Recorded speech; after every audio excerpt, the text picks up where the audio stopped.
So you've bought two very expensive coffees, a treat for yourself. Unfortunately, you have the suspicion that it's going to take you half the bag just to dial it in for espresso. Well, I'm in that exact same situation. I bought these two really nice coffees while I'm traveling here in Japan, and I'm going to dial them in within 3 shots, hopefully within 2, and show you my steps that I go through every time I dial in a new coffee. As I'm traveling, I'm using a different machine than I usually use. This is the Flair 58 Plus, and I'm using it in combination with the Varia Evo hybrid hand grinder. I've also got this MHW3 Bomber Tamp, and I'm using this Buku tiny little scale, which is really great because it's very, very small and easy to travel with. And this is all capable of making a really good espresso, and I've used these in combination many times before, which is going to be really important. That's because I'll use my knowledge of what the average grind size I need for an espresso is so that I can dial in a lot faster. I call this average grind size that I use the midpoint. On the Varia Evo, it's somewhere between 8 and 9 clicks when I'm using it with the Flair.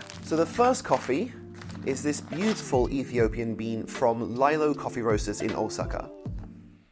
Ooh, so good. It's one of my old favorite spots I used to come to almost every time I came to Osaka. I used to be here quite a lot because my ex-girlfriend, who's kind of the person who got me into espresso, is really into coffee, and she's from Osaka, so whenever we came to visit her family, we would look for really nice coffee places around here. This bag was around 4,000 yen for 200 grams, so this is definitely one of the more expensive coffees that I've bought recently. So before I just randomly guess where I should start grinding, I take a look at a little bit of the information I have about this coffee bean before I start. The main things I'm looking at to try and help me dial in faster is the roast level of the coffee and the altitude that it's grown at, because both of these have a really big impact on the density of the coffee. In general, my guiding principles are 2 rules that help me dial in a lot faster. One is that the lighter the roast is, the finer I'm going to need to grind. And 2 is that the higher the altitude is, the finer you're going to need to grind, because the higher altitude has less oxygen, and so the beans tend to end up a lot denser. So to keep track of my settings for dialing in this new coffee, I'm going to open up a new page in my Brew Ledger. So I'm going to note down the name of the coffee, the altitude that it's grown at, the roast level, and things like that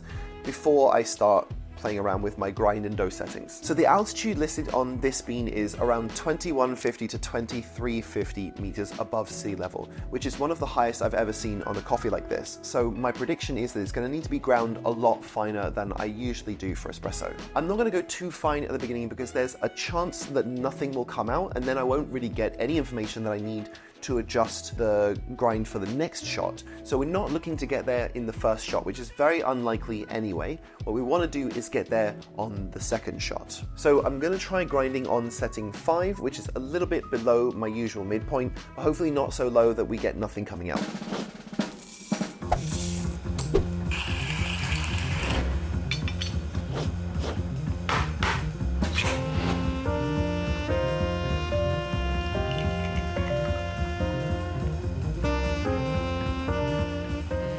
It's very nice. It is a little bit sour. So I got a 36 gram shot in around 23 seconds. So I'm going to mark that in my Brew Ledger here, 36 and 23. And since the shot to me tastes a little bit under extracted, I'm going to mark it with an X here on the under extracted side of the center. That'll be to remind myself later what I got when I used those settings. This espresso is still really good, so I'm going to finish it, but usually I find myself unable to finish a really under extracted espresso. But don't worry, if you've under extracted the shot, that doesn't mean you have to throw it out. You should try it with milk, because milk really does make most espresso shots taste perfectly fine in something like a latte or even a cortado if you're not a big fan of milk. But it is very unusual to perfectly dial in first time. It might only happen 5 or 10% of the time. So let's give this one another try. I'm going to dose up to 20 and then try and get 40 grams out instead of 36 to keep the same ratio but give a little bit more resistance, and also to fill the portafilter basket a little bit more because it's really shallow, and that means a lot of water is being left inside here, and it means I don't have as good of a shot.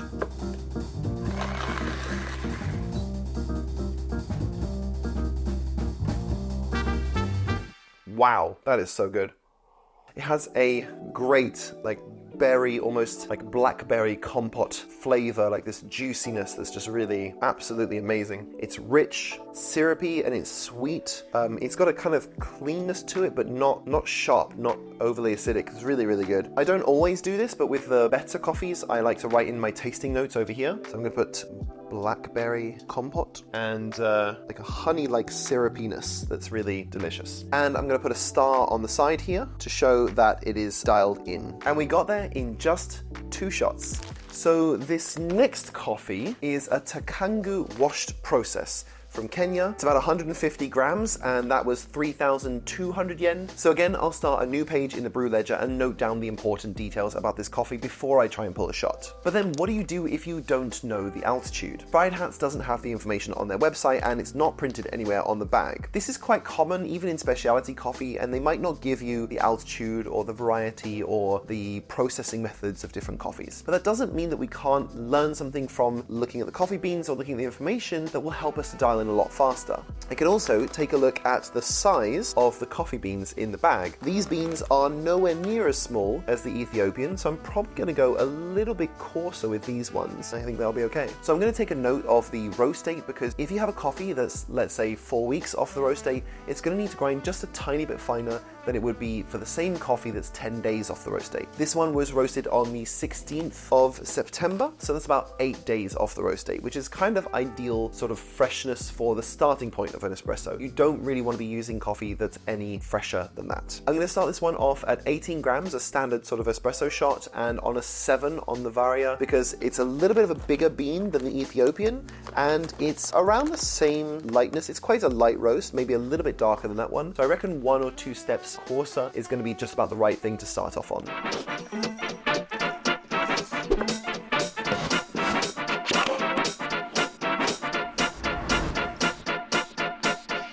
Okay, that's better than I expected, but it is definitely a little bit under-extracted, but it is really nice. It's got this really nice herbal spice-like quality to it. There is a sort of acidity on the end of that, and I definitely want to fix like a sourness. I'm going to mark my yield and my time on here. So I've got 36 grams in 24 seconds, and it's a little under-extracted. It's almost 8 p.m, and I've just had 3 espressos, so I'm going to save these details for next time I want to pull a shot. So that's one of the great things about having the Brew Ledger, is that I can keep all of these notes and close this up, and then if I want to not have a second coffee and make sure that I'm fully dialed in, I can check my settings next time and just go straight into pulling my next shot and get closer and closer to my perfect espresso shot without wasting any coffee beans. I've also written guides in the Brew Ledger, like this one, about diagnosing your shot. It should help you, whether you're a beginner or an advanced home barista, how to dial in your shots a lot faster and fix problems if you're getting the right timings and everything, but it doesn't taste quite right. And I would say an important rule about dialing in is to learn to trust your taste buds and improve your palate and your ability to taste, rather than trying to rely on some kind of formula that will get you to dialed in faster, because it just doesn't exist. You just have to adjust every time. I feel like with this one, I'd also like to have temperature control so that I can go a little bit hotter and extract a little bit more of this coffee. But overall, I'm really happy with how that's come out, and I'm going to enjoy making that coffee perfect tomorrow morning. If you want to pick up a copy of the book, I'll leave a link in the description below, along with links to all of the different coffee gear that I have for my portable setup. Thank you so much for watching, you wonderfully overcaffeinated people, and I'll see you on the next one.